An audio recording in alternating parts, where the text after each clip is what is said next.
Hello and welcome back to another reaction. In this occasion, Nichijou episode 7.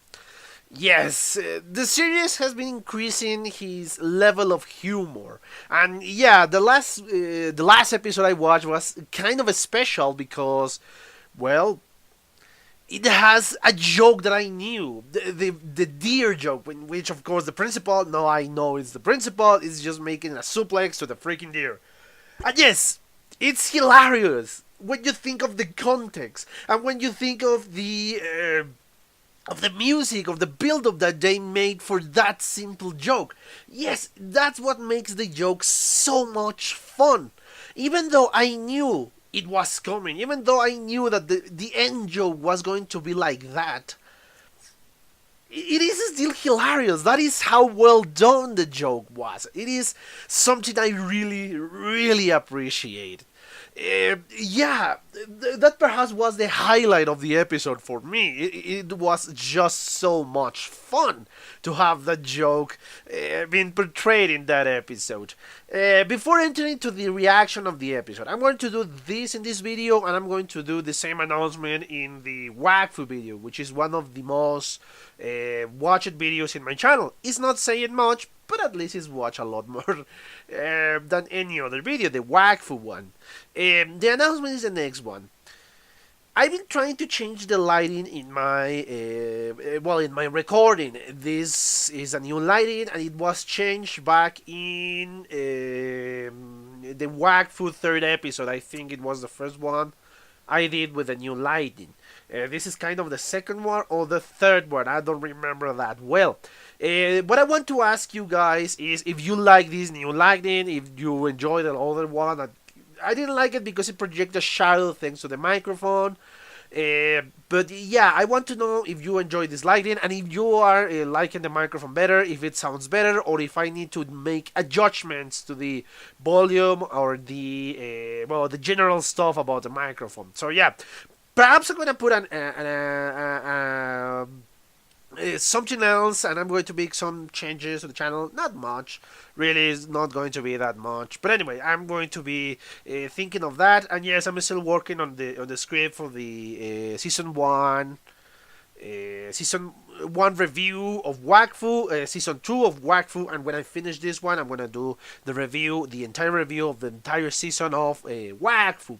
But anyway, that is going to come in the future. Now I don't think I have any more things to say. Yeah, let's just cut all of this and watch the episode, shall we? Okay, I'm back. I just watched a second time the 7th episode of Nichijou. Again, this show keeps surprising me. The first joke, the first sketch, I don't know really how to call it, it starts very seriously, very, very seriously with this, the ruler of this country that I don't think it was named. I don't think the country was named, but of course we saw the painting of the king, the queen, what I assume is the queen, of course, and the princess. It's a very serious take. Yeah, with silly moments here and there, but they are very subtle, like exaggerated movements, like something else weird going on. I was not exactly sure what was going on, actually. Yes, as I said before, very subtle hints that this is a joke. And yes, in a lot of portions of this sketch, I was ready to see where the joke was going. I genuinely tried to see the joke. Why this is important, why they are setting this up, where is the joke? But the joke, it wasn't as easy to find, it wasn't as easy to get at the beginning. Yeah, this evil guy that betrayed the people that protect him when he was young and he was adopted, the king feel betrayed and all that, all thanks to the mythical weapon that they could unleash thanks to a wooden cube. That was it. I should have paid more attention to the cube, of course. It was pointed so much in the episode, this portion of the episode. Yeah, it kept advancing and advancing the same joke and all this build up to the joke. Hell, we even saw a persecution to a kid, which again is a very serious portion is a very serious threat if you take it into a different context, into a different show. It will be completely different. But this one, I still didn't understand the point of this joke. Yeah, very harsh lines to the evil guy, very, I'm not gonna say intimidating, but kind of cliche. Yeah, the suit guy that is really evil and betray everybody around him. So yeah, that is obviously the point, that we have to establish the bad guy so the joke can work. And of course we establish the little girl, in this case the princess, that she was running and she must be captured. What happened to the queen? I have no idea. Anyway, yeah, we established that the classical evil genius plan. Oh yes, I'm gonna take control. I wanna be the new king to these cubes. And yes, the other one was a wooden cube too. So yeah, just when he was ready to grab the cube, to fulfill his destiny and his ambitions, he trips with his own leg and dies. That is the joke. Well, part of the joke, he died. And yes, the rest of the rest of the soldiers that follow this guy had no idea what the hell we're supposed to be doing then. They check, oh my god, he's dead. What the hell are we doing? And then they kind of praise the princess. Princess. Of course, the princess was pretty mad. What the hell is your problem, guys? But it doesn't matter. Just follow me and jump into the king. Yes, that was the point, of course. But that is not the joke. We still have more than 6 minutes into the animation, cutting away the opening, because yes, my file didn't have the opening. And we saw, of course, in that moment of, yeah, these 2 cubes are going to fall down from the blimp, and I don't know what is going to be the point. I still didn't know what was the point of the joke. I was still wondering what the hell is going on. What the hell is going to happen with this joke? We continue that, oh, I don't have a plan, I should not grab these cubes. And of course, thanks to a freaking accident, he throws them. And it's I was to say a combination between dynamic and dramatic, but no, actually, it's a very dramatic moment. I don't know why was I thinking dynamic, but anyway, we saw that he's this. Oh my god! I throw the cubes. I don't know what is going to happen with Seth's kingdom, but of course, the joke in here. The joke in here is that the little cubes that Mio has in her hair were substituted with the legendary cubes. And that's it. That is the freaking joke. And of course Yuko is the only one who noticed that, because she's the only one who's paying attention to this moment. And yeah, that was the joke. That's it. We don't see more repercussions of the joke because it doesn't make sense for the show. Yes, we're going to see that, and that's it. I don't know if we're going to revisit this king and queen and princess. I don't know. But the joke was that all the seriousness, all those minutes, more than 7 minutes of build-up without the intro, without the opening, for that little small segment. And yes, it works wonderfully. Because it makes you laugh, because it's trying to change it. You are trying to see, you know there is a joke coming. You know that thanks to the show. But the show was convoluted enough for you to not notice the exact joke. I don't know if somebody else noticed the first time she saw the show. If they noticed that they was the point of the joke, that the cubes were actually the legendary cubes. I don't know. But I love the show for doing that, for changing all of that. It reminds me kind of, in a lesser extent, of course, I think it was the first or the second episode. No, I think it was the first episode of Mob Psycho. When the whole episode, the only function of the whole episode was to set up a joke. That was the point of the episode. That's it. It's kind of like that. They drag this portion, they put effort into this portion because that was the joke. The rest of the jokes are more mundane, let's say. Jokes that you can say, oh yes, the joke is like this or something like that. Some of them, like the lottery one, you were expecting that, oh my god, yeah, she's going to lose, or she's going to either lose the ticket, or the ticket was incorrect, or was not from the lottery of that year, of that moment. So yeah, the gift, the gift that it was given to Yuko, I had no idea what was to expect. I wasn't expecting wasabi.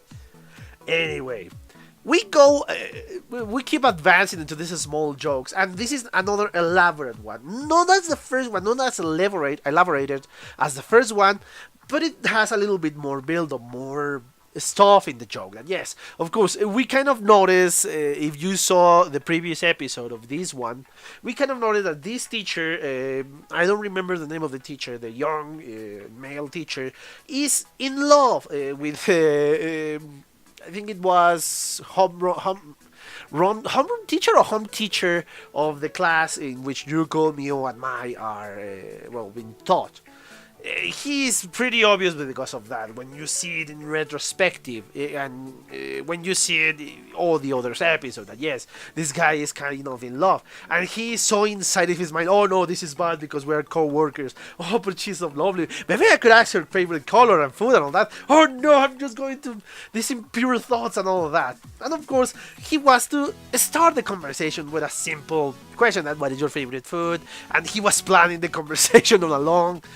I honestly was waiting for the other joke that he's going to ask his favorite food, and his conversation, oh, I like this one. And it had no idea how to respond because it was waiting for mushroom. So yeah, I thought it was a joke, but no. The joke here is, of course, he just bluntly asks, are you dating someone? Yeah, the worst question you can give if you want to be subtle in kind of this relationship or want to start a relationship. So yeah, it is kind of weird in this case. Of course, everything turns out well for him. I love that also that how they ignore the principal, that yes, it's just fine. And it kind of makes sense, the opening, a little bit more. Because we have the sprouts of the bamboo, and of course, this is in one of the scenes of the opening. We saw that they are they are growing at a certain point. Here we saw that also because this kind of represent. I don't know if it represents how he feels for the teacher, that yes, this is blooming love, or I don't know, or perhaps it's a legend and connected to a legend, because I think there is a legend similar to that in Japan. But anyway, yeah, it kind of makes a lot more sense once you see the opening with the context of more episodes. Anyway, yeah, going ahead, he's kind of enthusiastic because he get good information from the teacher, and yeah, he saw that, oh, this is so energetic, and when he's doing push-ups on the floor of the school, it doesn't make any sense, but okay. We return to Helvetic Standards with two recurring characters, the dead in training, I guess, and the demon that was asking money. Yeah, it's pretty ridiculous. Helvetic Standard is not something to be taken seriously or to analyze that much. We saw, of course, the game of rock, paper, scissors, in which Nano won, but of course the professor kind of cheated and was looking for the control for the TV. We saw again the two the egghead guys that are playing catch. I don't think it's baseball, of course, because they are not using a bat or anything like that. One of them hit the other, and yes, those small sections, a very small section that really is just the only use is to describe them. And of course, we saw the three students that now take kind of a background character in this moment. That yes, they still got jokes, but very small ones, very short jokes. Because again, my guess is they are using more short jokes thanks to the original one. Not the original one, the first joke of the episode. That yes, is a very long one, a very convoluted one, so they are using more short jokes because are like 4 or 5 short jokes here. Then, of course, we have another big one with Nano that somebody's touching the freaking key behind in her rack. And to the point, of course, in which her hand, fell off. And yeah, she has to play a game to recover her hand. And yes, this is the sister of one of the 3 main students that we're seeing more often. But of course, the marvelous thing for Nano in a certain point is when the key fell off. that now she can be more normal because nobody's going to notice the giant key in her back. So yeah, she was so happy. Oh my god, yes! But unfortunately, I don't think she realized that when she was so in her mind because she was so happy that the other girl just put it back onto her back. Again, the jokes are pretty small. They are not as of the main one or the first one. The short thoughts, and of course we saw the professor and Nano playing baseball. I want to say baseball because yeah, they are trying to play that, but they have no idea how to play it. And of course, the professor cannot even reach the batter because she's weak in this case. She's very smart, but she's not very strong. Nano, on the other hand, is way too strong and almost hitting poor Sakamoto. It is fun because now they consider him the coach and they're trying to get points from him, but of course he has no idea. And again, the last joke with the gentleman, well, almost the last joke with the gentleman, I have no idea what is the point of that. It's just a guy giving back the baseball. That's it. And of course now I assume is the after credit joke is Yuko trying to open the can or the jar with octopus wasabi, I think it was. And she couldn't. I thought she was going to break something, but no, the joke is that she can, and that's it. And of course, our recapitulation of the episode, thanks to the cubes, of the legendary cubes, let's say. That is it. That is the episode. Again, with this show, I should expect the unexpected. The first joke I was trying my hardest to get before it was done, but I could never predicted that. And I love the different way that this show is treating their jokes, because yes, if they do random stuff every time, you still kind of get used to that. Yes, this is still random. This is still random humor, but different enough between the episodes that you get engaged with the jokes by trying to get the joke, because it could go one way or the other. Or the other, several ways, and that is the important part of this anime. The jokes are random, yes, but they know how to make good humor.